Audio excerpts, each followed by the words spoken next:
श्राप दे दिया।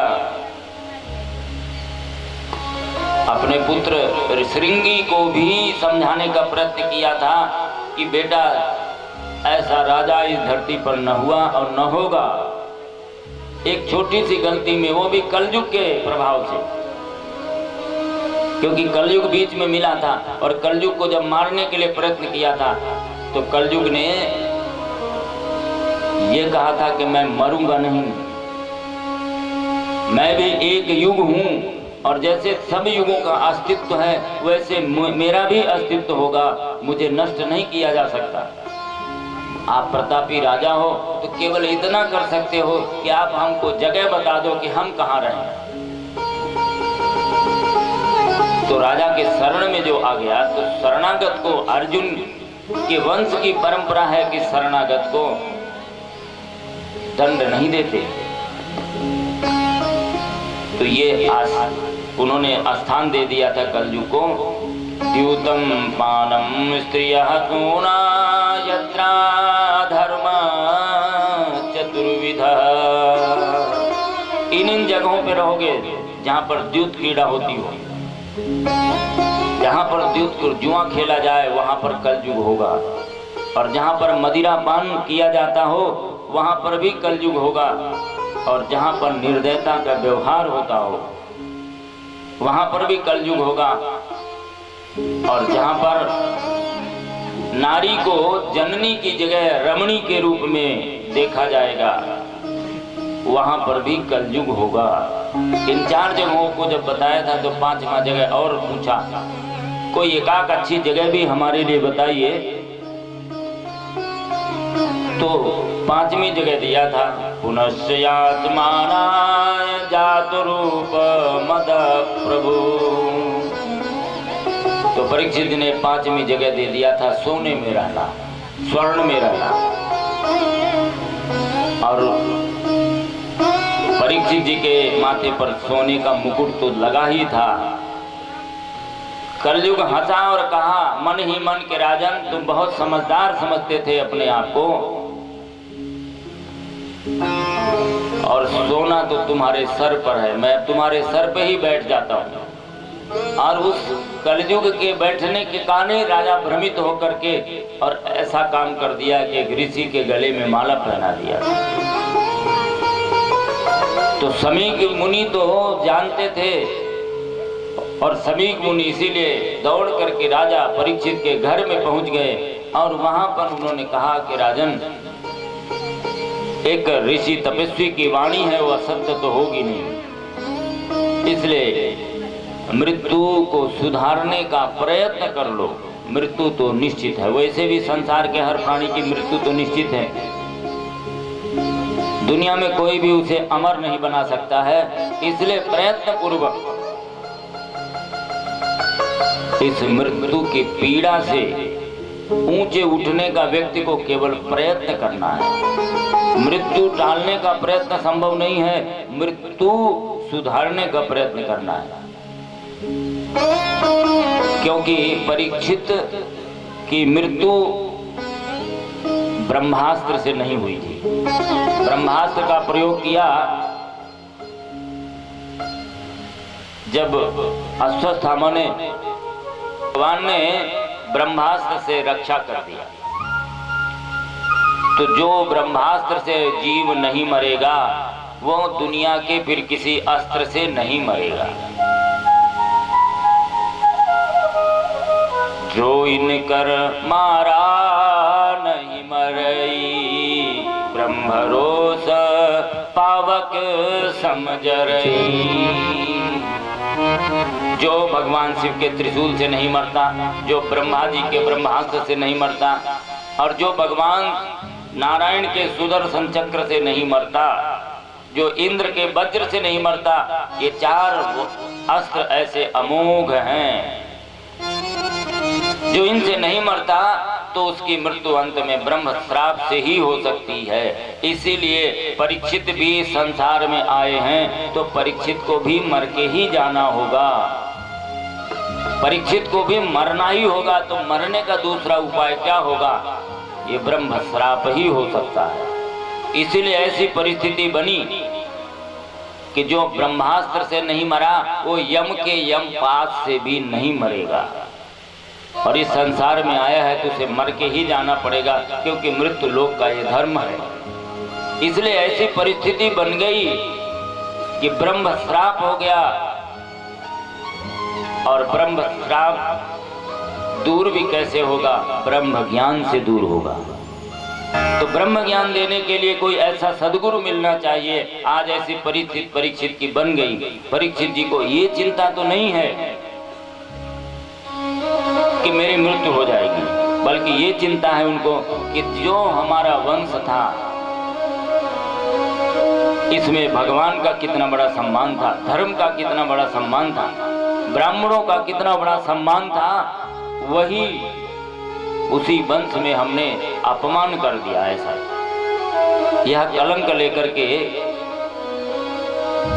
यहाँ से जाना ये ठीक नहीं है। वास्तव में इस संसार में यहीं पर अपने पापों को धो करके जाना चाहिए, पाप को लेके नहीं, पाप को यहाँ धो के जाना, यही जीवन का प्रायश्चित है। और इसके लिए उन्होंने गंगा मैया के शरण में गए। जब भीष्म पितामह के जीवन में भी संकट आता था तो भीष्म पितामह भी माँ गंगा की शरण में जाते थे। गंगा ज्ञान है, गंगा पवित्रता है। ज्ञान और पवित्रता ही जीवन को मुक्ति दे सकती है। और गंगा मैया से प्रार्थना किया।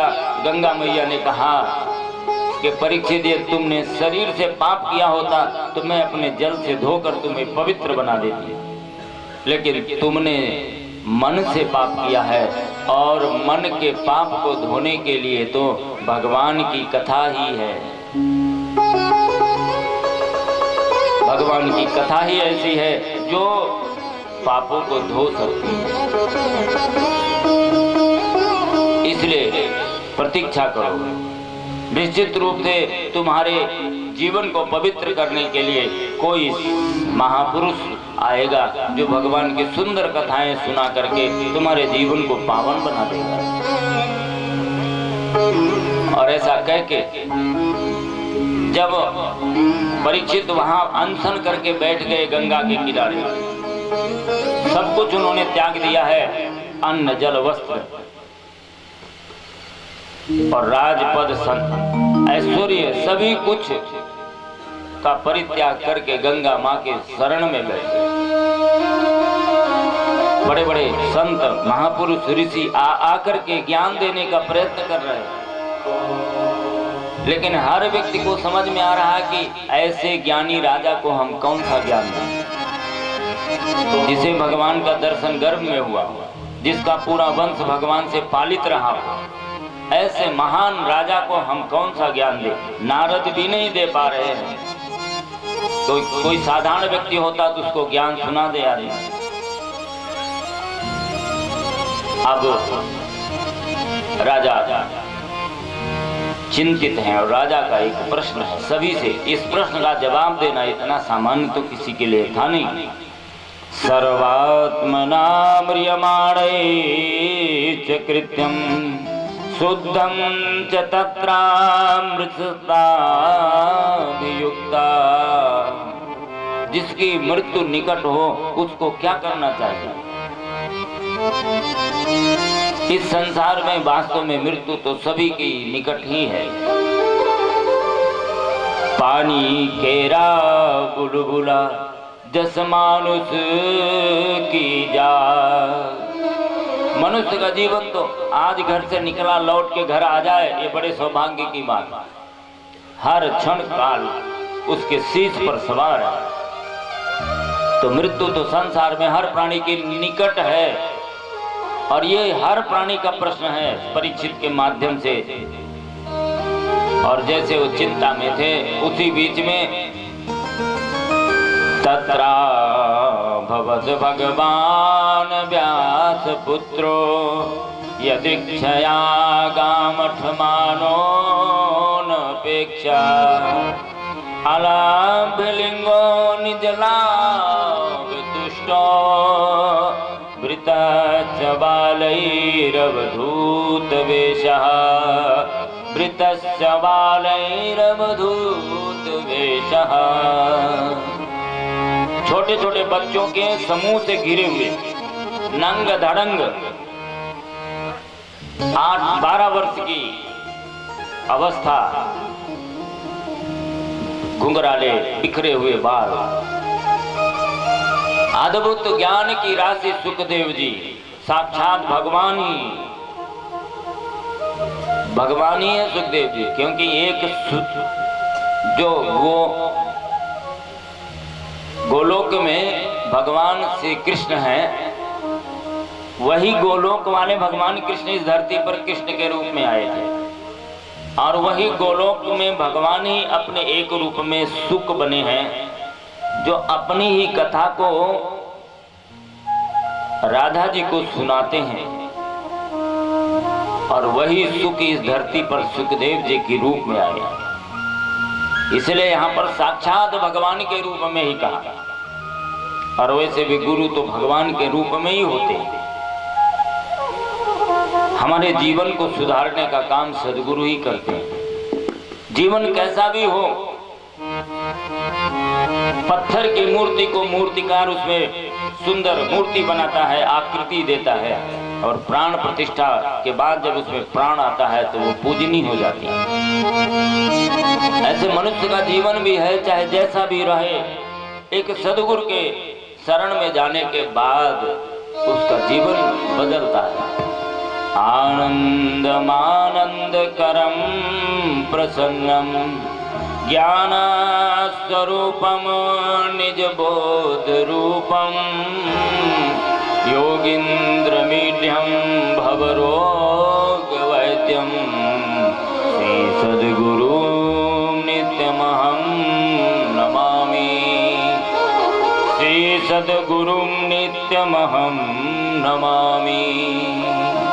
जो ऐसे सद्गुरु होते हैं जो आनंद को देने वाले हैं, हमारे जीवन को ज्ञान देने वाले हैं। ज्ञानांजन शलाकया चक्षुरुन्मीलितं येन तस्मै श्री गुरुवे नमः। अपनी तपस्या से ज्ञान अंजन लगाकर हमारे अंतःकरण को प्रकाशित करने की क्षमता सद्गुरु में ही होती है। और ऐसे जीवन में सद्गुरु हो जाए जो निज बोध रूपम, जो हमको बोध करा दे कि हमारा जीवन क्या है।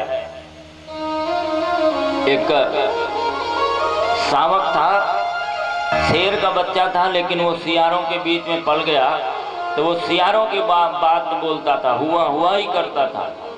एक शेर ने देखा और उसको पकड़ के ले गया और पानी के किनारे खड़ा किया। उसने अपनी परछाई देखी और बड़े वाले शेर की परछाई देखी, और जैसे शेर ने बड़ी दहाड़ मारी, उस दहाड़ को सुन करके वो भी दहाड़ मारता है, और उसको अपनी अनुभूति हो गई कि मैं भी सियार नहीं, मैं शेर हूँ। ऐसा निज बोध रूपम, हमारे जीवन का बोध कराने की जो सत्ता है वो सद्गुरु ही है। आज इस धरती पर सद्गुरुओं का ही लोप हो रहा है। सद्गुरु के रूप में आदि गुरु शंकराचार्य आए और उन्होंने 4 पीठों की स्थापना करके सारे समाज, सारे दुनिया को ज्ञान का आलोक देने का प्रयत्न किया। लेकिन वो परंपरा भी वो लाभ समाज को नहीं दे पाई जब पूर्ण रूप से। तो इस युग के जगत गुरु के रूप में, संस्कृत पुरुष के रूप में युग ऋषि परम पूज्य गुरुदेव पंडित श्री राम शर्मा आचार्य जी का अवतरण हुआ, और उन्होंने सारे वेद पुराण शास्त्रों का पुनर्भाष्य करके 3500 किताबें लिख करके लाखों की संख्या में संस्थान संगठन 25 करोड़ से अधिक लोग जुड़ करके उस महाअभियान को गति दे रहे हैं। सनातन संस्कृति को जीवन देने के लिए ऐसा अद्भुत काम करने वाले सद्गुरु के रूप में जो हम सभी को निज बोध रूपम, हमारे ज्ञान का बोध करा करके राष्ट्र धर्म का, सनातन धर्म का वास्तविक ज्ञान दिया है, ऐसे सद्गुरु के रूप में युग ऋषि परम पूज्य गुरुदेव पंडित श्री राम शर्मा आचार्य जी का अवतरण सजल श्रद्धा स्वरूपी स्नेह सलीला माता भगवती देवी शर्मा का अवतरण हुआ। यह तन विष की बेलरी, गुरु अमृत की खान। शीश दिए जो गुरु मिले, तो भी सस्ता जान। गुरु की शरण में आ जाइए, सदगुरु की शरण में जाइए, जीवन की सारी समस्याओं का समाधान। गुरु की छाया में शरण जो पा गया, उसके जीवन में सुमंगल आ गया।